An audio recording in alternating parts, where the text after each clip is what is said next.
British theme parks closed for 5 months for an annual power washing and a lick of paint, where roller coasters wait patiently beneath gray skies.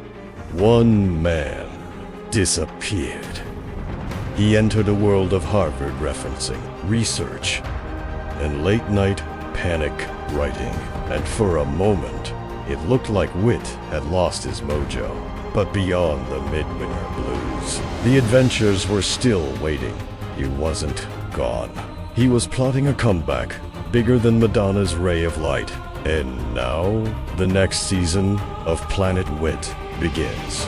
Sharper opinions, more camp, Pink Pony Club, slightly more confidence, and rankings that absolutely no one asked for. He returns. Okay, that was ridiculous. Let's talk about what is actually happening this year. I'm back, but you're not. I'm back, but you might not have noticed I'd gone. I'm very excited for this coming year on Planet Whit. I launched Planet Whit in August of last year, so it felt like a bit of a half season. A lot of figuring things out, messing up shots, stuttering on camera. theatrical. Lots of ooms and ahs. Not like a pirate, but like ah. And a lot of me trying to make eye contact with the camera and hoping for the best. But this year is the first full season of Planet Whit, and I'm ready for it. In May, I'm heading to Florida for a proper little adventure. For the first time ever, I'm staying on Disney property in the Animal Kingdom Lodge. I've been saving my pennies. It's a reward for passing my masters, which is why I've been hiding for the past few months.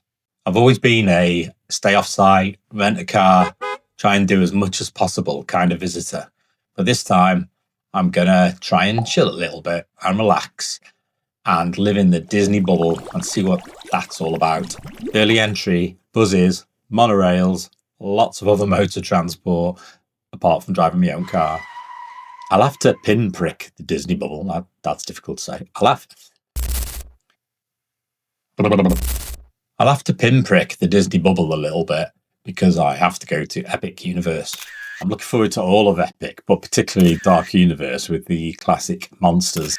Arleberg, Super Nintendo World, Stardust Racers. And of course, I'll have to make a pilgrimage to Velocicoaster.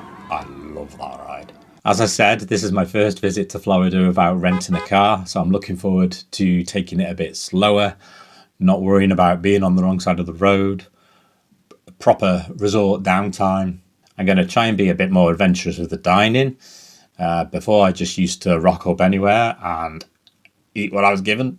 But this time, I'm quite looking forward to checking out some fancier places and bringing you along with me.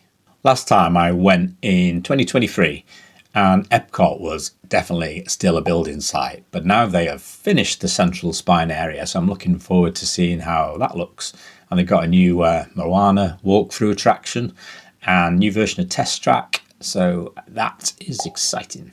I'm hoping to get on the new Mandalorian and Grogu version of Millennium Falcon Smuggler's Run, and that's supposed to be going live on May the 26th, I think, and that's when I'll be there, so hopefully going to catch that.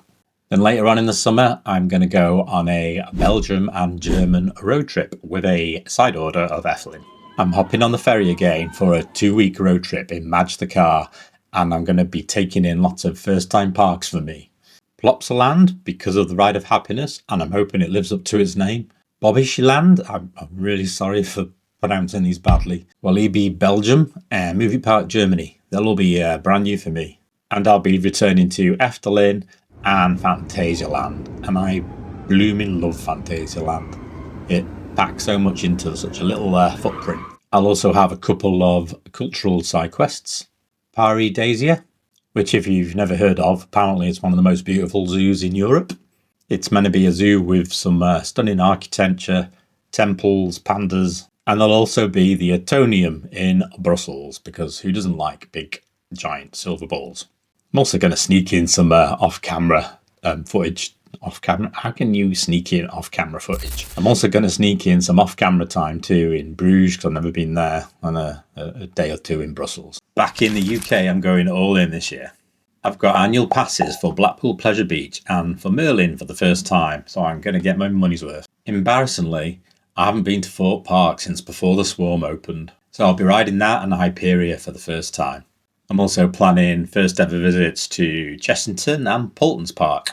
I'll still be working on my confidence in talking to camera in public, and hopefully the more I do it, the more relaxed I become and I loosen up a bit. I'm going to try and not just, do like a standard vlog, but kind of like, tell a story, telling you a bit about me, who I am, why I love theme parks, but showing you cool places too. It's not going to be a season like the rubbish season 8 of Game of Thrones type of season. Not a Bobby Ewing in the shower kind of season. I had to have a day off school when Bobby Ewing died, and he wasn't even dead.